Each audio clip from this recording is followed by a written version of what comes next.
ತಾಲೂಕಿನಲ್ಲಿ ಗರ್ಭಿಣಿ ತಾಯಂದ್ರಲ್ಲಿ ರಕ್ತಹೀನತೆ ಕಡಿಮೆ ಆಗಬೇಕು. ಈ ರಕ್ತಹೀನತೆ ಕಡಿಮೆ ಆಗಬೇಕಂದ್ರೆ ಏನು ಮಾಡಬೇಕು ಅನ್ನೋ ವಿಚಾರವಾಗಿ ನಾನು ಕೆಲವು ಪಾಯಿಂಟ್ಸ್ನ ಹಂಚ್ಕೊಳ್ಳಿಕ್ಕೆ ಇದರಲ್ಲಿ ಪ್ರಯತ್ನ ಮಾಡ್ತೀನಿ. ಮೊದಲನೇದಾಗಿ ನಾವು 2ನೇ ತ್ರೈಮಾಸದಿಂದ ಎಲ್ಲ ಗರ್ಭಿಣಿ ತಾಯಂದ್ರಿಗೆ ಐರನ್, ಫೋಲಿಕ್ ಆಸಿಡ್ ಸಪ್ಲಿಮೆಂಟೇಷನ್ನು ಮತ್ತು ಕ್ಯಾಲ್ಸಿಯಂ ಸಪ್ಲಿಮೆಂಟೇಷನ್ನ ಸ್ಟಾರ್ಟ್ ಮಾಡ್ತಾ ಇದ್ದೀವಿ. So once ಅಗೇನು depending upon there haemoglobin. So haemoglobin ಏನಾದರೂ 11ಕ್ಕಿಂತ ಕಮ್ಮಿ ಇದ್ದರೆ 2 ಮಾತ್ರೆ ಕೊಡ್ತೀವಿ, 11ಕ್ಕಿಂತ ಮೇಲ್ಪಟ್ಟಿದ್ರೆ 1 ಮಾತ್ರೆ ಕೊಡ್ತಾ ಇದ್ದೀವಿ. ಸೊ ಅದ್ರ ಜೊತೆಗೆ ಕ್ಯಾಲ್ಸಿಯಂ ಮಾತ್ರೆಗಳನ್ನ ನಾವು ಕೊಡ್ತಾ ಇದ್ದೀವಿ. ಬಟ್ ಪ್ರಾಬ್ಲಮ್ ಏನಾಗ್ತಿದೆ ಅಂದರೆ ಸಾಕಷ್ಟು ಜನಕ್ಕೆ ಈ ಐರನ್ನು ಮತ್ತು ಕ್ಯಾಲ್ಸಿಯಂ ಟ್ಯಾಬ್ಲೆಟ್ನ ಯಾವ ರೀತಿ ತೊಗೋಬೇಕು ಅನ್ನೋದು ಮಾಹಿತಿ ಇಲ್ಲ. ಅಂದರೆ ಯಾವ ರೀತಿ ತೊಗೋಬೇಕು ಎಲ್ಲದೂ ನುಂಗದೆ, ಬಟ್ ಏನು ಮಾಡ್ತಿದ್ದಾರೆ ಐರನ್ನು ಮತ್ತು ಕ್ಯಾಲ್ಸಿಯಂ ಎರಡನ್ನೂ ಒಟ್ಟೊಟ್ಟಿಗೆ ನುಂಗ್ತಾ ಇದ್ದಾರೆ. ಸೊ ಒಟ್ಟೊಟ್ಟಿಗೆ ನುಂಗ್ದಾಗ ಏನಾಗುತ್ತೆ, ಅದು ಐರನ್ ಅಬ್ಸರ್ಪ್ಷನ್ನು ಪ್ರಾಪರಾಗಿ ಆಗೋದಿಲ್ಲ. ಹಂಗಾಗಿ ಕೊಟ್ಟು ಸಹ ನಾವು ವೇಸ್ಟ್ ಆಗುತ್ತೆ, ಅದರಿಂದ ಹಿಮೋಗ್ಲೋಬಿನ್ ಅಂಶ ಇಂಪ್ರೂವ್ ಆಗ್ತಾ ಇಲ್ಲ.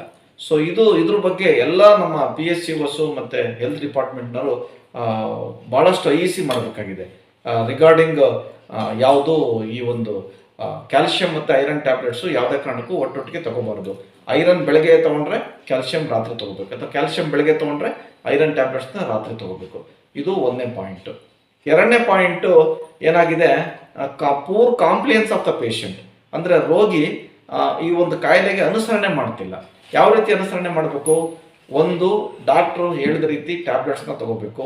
ಅದ್ರ ಜೊತೆಗೆ ಫಿಕ್ಸ್ಡ್ ಟೈಮ್, ಅಂದರೆ ಒಂದ್ಸರಿ ಬೆಳಗ್ಗೆ ತೊಗೊಂಡ್ರೆ ಬೆಳಗ್ಗೆನೇ ತೊಗೋಬೇಕು, ಸಾಯಂಕಾಲ ತೊಗೊಂಡ್ರೆ ಸಾಯಂಕಾಲನೇ ತೊಗೋಬೇಕು. ಯಾವುದೇ ಕಾರಣಕ್ಕೂ ನಾವು ಡೋಸ್ನ ಒಂದಿನ ಬೆಳಗ್ಗೆ ತೊಗೊಳೋದು, ಒಂದಿನ ಸಾಯಂಕಾಲ ತೊಗೊಳೋದು, 2 ದಿವಸ ಬಿಟ್ಟು ಮತ್ತೆ ನುಂಗೋದು, ಈ ರೀತಿ ಮಾಡ್ತಾ ಹೋಗಬಾರ್ದು. ಸೊ ಇದ್ರ ಬಗ್ಗೆ ಅವರಿಗೆ ಮಾಹಿತಿನ ಕರೆಕ್ಟಾಗಿ ಕೊಡಬೇಕಾಗುತ್ತೆ. 3ನೇದು very important, seriousness of the illness. ಅಂದರೆ ಈ ಅನಿಮಿಯಾ ಅಂದ್ರೇನು, ಈ ಅನಿಮಿಯಾ ಬಂದರೆ ಹುಟ್ಟ ಮಗುಗೆ ಏನು ಸಮಸ್ಯೆ ಆಗುತ್ತೆ ಅನ್ನೋದನ್ನ ಅವರಿಗೆ ಮನವರಿಕೆ ಮಾಡಿಕೊಡ್ಬೇಕು. 2 ಪಾಯಿಂಟ್ ಹೇಳ್ಕೊಡಿ ಸಾಕು. ನೋಡಮ್ಮ, ನಿನ್ನ ಮಗುಗೇನಾದರೂ ನಿನಗೇನಾದರೂ ಅನಿಮಿಯಾ ಜಾಸ್ತಿ ಆದರೆ ನಿನ್ನ ಮಗು ಹುಟ್ಟು ತೂಕ ಕಮ್ಮಿ ಆಗುತ್ತೆ.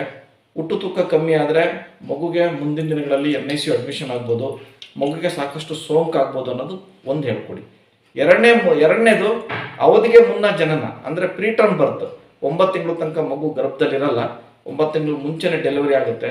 ಮಗು ಅಂಗಾಂಗಗಳು ಸರಿಯಾಗಿ ಬೆಳೆದಿರೋದಿಲ್ಲ, ಹಂಗಾಗಿ ಮಗು ಮತ್ತೆ NICU ಅಡ್ಮಿಷನ್ ಆಗ್ಬೋದು, ಮಗುಗೆ ಸಾಕಷ್ಟು ಸಮಸ್ಯೆಗಳು ಆಗೋಂಥ ಅವಕಾಶಗಳಿರುತ್ತೆ. ಹಾಗಾಗಿ ಹಿಮೋಗ್ಲೋಬಿನ್ ಮಟ್ಟನ ನಾವು ಚೆನ್ನಾಗಿ ಕಾಪಾಡಿಕೊಂಡ್ರೆ ಹುಟ್ಟು ತೂಕ ಮಿನಿಮಮ್ 2 kg 800ರಿಂದ 4 kg ಬರುತ್ತೆ. ಅದ್ರ ಜೊತೆಗೆ 9 ತಿಂಗಳಿಗೆ ಮಗು ನಿನಗೆ ಹೆರಿಗೆ ಆಗುತ್ತೆ. ಸೊ ಯಾವುದೇ ರೀತಿ ತೊಂದರೆಗಳು ಆಗೋದಿಲ್ಲ ಅಂತ ಅವರಿಗೆ ಮನವರಿಕೆ ಮಾಡಿಕೊಡ್ಬೇಕು. ಅದ್ರ ಜೊತೆಗೆ ನಿನಗೆ ರಕ್ತ ಹೀನತೆ ಇಲ್ಲ ಅಂದರೆ ಹೆರಿಗೆ ಆದಮೇಲೂ ಸಹ ನಿನಗೆ ಯಾವುದೇ ರೀತಿ ಸೆಪ್ಸಿಸ್ ಅಂತ ಪುರ್ಪರಲ್ ಸೆಪ್ಸಿಸ್ ಅಂತೀವಲ್ಲ, ಆ ರೀತಿ ನಿನಗೂ ಆಗೋದಿಲ್ಲ ಅನ್ನೋದನ್ನ ಅವ್ರಿಗೆ ಮನವರಿಕೆ ಮಾಡಿಕೊಡ್ಬೇಕು. ಈ ಐರನ್ ಡಿಫಿಷಿಯನ್ಸಿ ಅನಿಮಿಯಾನ ನಾವು ಒಂದು ಸಮುದಾಯದಿಂದ ಹೊರಗಡೆ ತರಬೇಕು ಅಂದರೆ ಸೀರಿಯಸ್ನೆಸ್ ಆಫ್ ದ ಇಲ್ನೆಸ್ ಆ ರೋಗಿಗೆ ಗೊತ್ತಾಗಬೇಕು. ಆ ಮನುಷ್ಯನಿಗೆ ಈ ರೋಗ ಅಥವಾ ಈ ಕಾಯಿಲೆಯ ತೀವ್ರತೆ ಏನು, ಈ ಕಾಯಿಲೆ ನಮ್ಗೆ ಏನೇನು ತೊಂದರೆ ಮಾಡುತ್ತೆ ಅನ್ನೋದ್ರ ಬಗ್ಗೆ ಸಂಪೂರ್ಣ ಮಾಹಿತಿಯನ್ನು ನಾವು ಅವರಿಗೆ ಹಂಚ್ಕೋಬೇಕು. ಇಷ್ಟು ಮಾಡಿದ್ರೆ ಮಾತ್ರ ನಾವು ಈ ಐರನ್ ಡಿಫಿಷಿಯನ್ಸಿ ಅನಿಮಿಯಾನ ಹೊರಗಡೆ ತಗೊಂಡು ಹೋಗೋಕ್ಕೆ ಚಾನ್ಸಸ್ ಇದೆ. ಆ ರೋಗಿಗೆ ಇಲ್ನೆಸ್ ಬಗ್ಗೆ ಗೊತ್ತಿಲ್ಲ, ಆ ಇಲ್ನೆಸ್ನ ತೀವ್ರತೆ ಬಗ್ಗೆ ಅಂದಾಜು ಇಲ್ಲ, ಅದ್ರ ಬಗ್ಗೆ ನಾಲೆಡ್ಜ್ ಇಲ್ಲ ಅಂದರೆ ತುಂಬ ಕಷ್ಟ. ನಾವು ಎಷ್ಟೇ ಮಾತ್ರೆ ಕೊಡಲಿ, ಎಷ್ಟೇ ಐರನ್ ಸುಕ್ರೋಸ್ ಹಾಕಲಿ, ಏನೇ ಮಾಡಿದ್ರೂ ಅವ್ರು ಸೀರಿಯಸ್ನೆಸ್ ತಗೊಳ್ಳೋದಿಲ್ಲ. ಈ ಕಾಯಿಲೆ ಬಗ್ಗೆ ಅವ್ರಿಗೆ ಸೀರಿಯಸ್ನೆಸ್ಸು ಗೊತ್ತಾಗಬೇಕು. ಅದ್ರ ಜೊತೆಗೆ ರೋಗಿ ಮನಸ್ಸು ಮಾಡೋ ರೀತಿ ನಾವು ಅವ್ರಿಗೆ IECನ ಮಾಡಬೇಕಾಗುತ್ತೆ. ಸೊ ಸಮಾಜವನ್ನು ರಕ್ತಹೀನತೆಯಿಂದ ಹೊರಗಡೆ ನಾವು ತಗೊಂಡು ಹೋಗಬೇಕು. ಅದ್ರ ಜೊತೆಗೆ ಯಾವುದೇ ಕಾರಣಕ್ಕೂ ತಾಲೂಕಿನಲ್ಲಿ ನವಜಾತ ಶಿಶು ಮರಣ ಆಗಲಿ, ನವಜಾತ ಶಿಶುಗಳ ಅಸ್ವಸ್ಥತೆ ಆಗಲಿ, ಅಥವಾ ಶಿಶು ಮರಣ, ಶಿಶು ಅಸ್ವಸ್ಥತೆ, ತಾಯಿ ಮರಣ, ತಾಯಿ ಅಸ್ವಸ್ಥತೆ ಆಗಬಾರ್ದು ಅಂದರೆ 2 ಕಡೆ ನಾವು ಟಾರ್ಗೆಟ್ ಮಾಡಬೇಕಾಗುತ್ತೆ. ಒಂದು ರಕ್ತಹೀನತೆ, ಇನ್ನೊಂದು ಅಧಿಕ ರಕ್ತದೊತ್ತಡ. ಗರ್ಭಿಣಿ ತಾಯಂದ್ರಲ್ಲಿ ಇವೆರಡೇ ನಮಗೆ ಕರೆಕ್ಷನ್ ಮಾಡಲಿಕ್ಕೆ ಸಾಕಷ್ಟು ಅವಕಾಶ ಇರೋದು.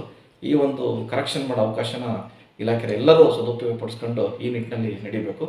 ವ್ಯಾಪಕವಾಗಿ ಪ್ರಚಾರ ಮಾಡಿ. ಐರನ್ ಡಿಫಿಷಿಯನ್ಸಿ ಅನಿಮಿಯಾ ಬಗ್ಗೆ ಪದೇ ಹೇಳಿ. ಎಲ್ಲೆಲ್ಲಿ ತಾಯಂದ್ರ ಸಭೆ ಸೇರ್ತೀರ, ಎಲ್ಲೆಲ್ಲಿ ಅಂಗನವಾಡಿ ಸೇರ್ತೀರ, ಎಲ್ಲೆಲ್ಲಿ ನಿಮಗೆ ಜನ ಸಿಗ್ತಾರೆ ಗರ್ಭಿಣಿ ತಾಯಂದರು, ಅಲ್ಲೆಲ್ಲ ಈ ಐರನ್ ಡಿಫಿಷಿಯನ್ಸಿ ಅನಿಮಿಯಾ ಬಗ್ಗೆ ಮಾಹಿತಿ ಕೊಡ್ತಾನೆ ಹೋಗ್ರಿ. ಸೀರಿಯಸ್ನೆಸ್ ಅವರಲ್ಲಿ ಬರೋ ರೀತಿ ಅವ್ರ ಮನಸ್ಸನ್ನು ನೀವು ರೆಡಿ ಮಾಡಬೇಕು.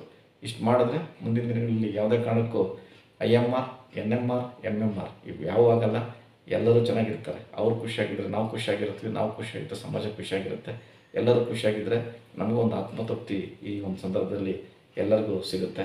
ಇಷ್ಟು ಹೇಳ್ತಾ ನಾನು ಹೇಳಿದ ಕೆಲವು ಪಾಯಿಂಟ್ಸ್ನ ನೀವು ವಿವೇಚನೆ ಮಾಡಿಕೊಡ್ರಿ. ಅದ್ರ ಜೊತೆ ಕೊನೆಗೆ ಒಂದು ಪಾಯಿಂಟ್ ಹೇಳ್ತೀನಿ. ಇಷ್ಟೆಲ್ಲ ಕೊಟ್ಟು ಹಿಮೋಗ್ಲೋಬಿನ್ ಇಂಪ್ರೂವ್ ಆಗ್ತಿಲ್ಲ ಅಂದರೆ ಇನ್ನೊಂದಿದೆ, ಐರನ್ ರಿಫ್ರಾಕ್ಟರಿ ಎನಿಮಿಯಾ ಅಂತೀವಿ.